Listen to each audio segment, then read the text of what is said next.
ظالم وڈیرے نے اونٹ کی ٹانگ کاٹ دی۔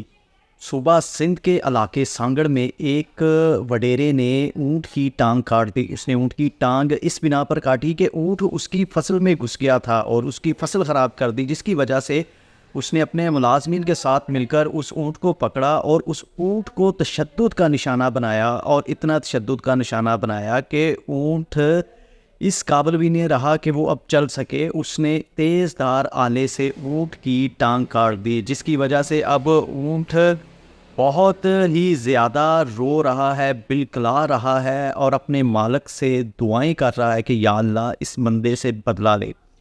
آپ کو یاد ہوگا ہمارا ایک مشہور واقعہ ہے کہ حضرت صالح علیہ السلام کی قوم میں سے 4 لوگوں نے ان کی اونٹنی کا قتل کیا تھا، جس کی وجہ سے اللہ تعالیٰ نے پوری قوم کو غرق کر دیا تھا۔ تو یہ واقعہ سندھ میں پیش آیا ہے کہ ایک غریب کسان کا اونٹ جو کہ کسی کی فصل میں چلا گیا، کسی وڈیرے کی فصل میں، جس پر وڈیرے کو اتنا غصہ آیا کہ اس نے اپنے ملازمین کے ساتھ مل کر پہلے اس اونٹ پر بے پناہ تشدد کیا۔ تشدد کرنے کے بعد بھی اس کا دل نہیں بھرا تو اس نے کیا کیا، اس اونٹ کی ایک ٹانگ کاٹ دی۔ اس ظالم نے اونٹ کی ٹانگ کاٹ دی، جس پر اونٹ کا مالک تھانے میں رپورٹ درج کروانے گیا کہ اس وڈیرے نے میرے اونٹ کی ٹانگ کاٹ دی ہے، جس بنا پر اس کا پرچہ درج نہیں کیا گیا۔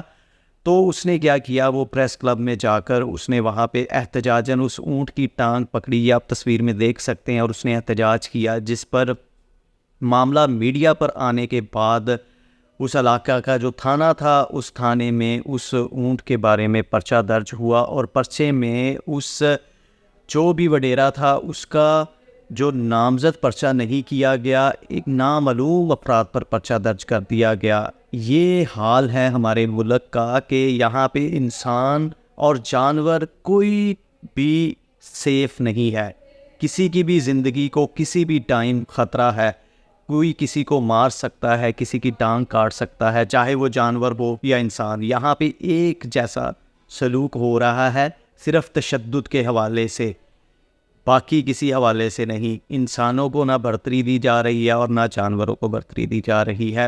ہر طرح سے ہم لوگ مشکلات کا شکار ہیں، ہم مشکلات میں گھر چکے ہیں۔ ہمارے ملک کا کوئی قانون نہیں، کوئی ادارہ اپنے صحیح طریقے سے کام نہیں کر رہا۔ اب جس بندے نے یہ اونٹ کی ٹانگ کاٹی ہے، کیا اسے سزا ملنی چاہیے یا نامعلوم افراد کے خلاف پرچہ ہونا چاہیے؟ آپ لوگ اس بارے میں کیا رائے رکھتے ہیں؟ کمنٹس میں اپنی رائے کا اظہار ضرور کیجئے، اور یہ آپ تصویر دیکھیں کہ کیسے وہ اونٹ اللہ تعالیٰ سے دعا کر رہا ہے کہ یا اللہ اس قوم سے مجھے بچا لے۔ اور اس آدمی کو آپ دیکھیں، یہ کس بے بسی کی کتاب بنا ہوا ہے، جس نے اپنے اونٹ کی ایک ٹانگ پکڑی ہوئی ہے، جو ٹانگ کسی وڈیرے نے کاٹ دی ہے۔ اللہ تعالیٰ ایسے لوگوں کو غرق کرے اور عبرت کا نشان بنائے، تاکہ کوئی بھی انسان دوبارہ ایسی غلطی نہ کرے۔